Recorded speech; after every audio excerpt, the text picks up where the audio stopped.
আসসালামু আলাইকুম।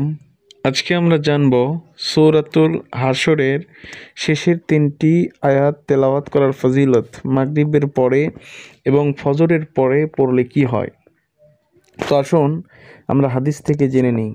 রাসূলুল্লাহ সাল্লাল্লাহু আলাইহি ওয়াসাল্লাম বলেছেন, যেই ব্যক্তি ফজরের নামাজের পরে আউযু বিল্লাহি সামিউল আলিম মিনাশ শাইতানির রাজিম এটা 3বার পড়লো, এটা 3বার পড়ার পরে সূরাতুল হাশরের শেষের 3 আয়াত একবার পড়ে নিল, পড়ার পরে এই ব্যক্তিটার জন্য সারা দিন অর্থাৎ ফজর থেকে মাগরিব পর্যন্ত আল্লাহ রাব্বুল আলামিন 70,000 ফেরেশতা নিযুক্ত করে দেন, যেই ফেরেশতাগুলো ওই ব্যক্তির জন্য আল্লাহর কাছে দোয়া করতে থাকে। সুবহানাল্লাহ। আর ওই ব্যক্তিটা যদি এই সূরাতুল হাশরের শেষের 3 আয়াত পড়ার পরে মাগরিবের আগেই যদি মারা যায়, তাহলে ওই ব্যক্তির মৃত্যুটা শহীদি মৃত্যু, ওই ব্যক্তিটা শহীদি মৃত্যু পেয়ে যাবে। সুবহানাল্লাহ।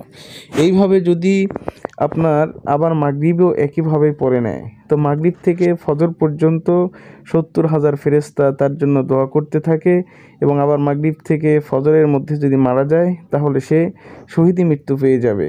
আমরা অবশ্যই এই সূরাতুল হাশরের শেষের 3টি আয়াতের এই আমলটি প্রতিদিন ফজর নামাজের পরে এবং মাগরিবের নামাজের পরে সকলেই করার চেষ্টা করব ইনশাআল্লাহ।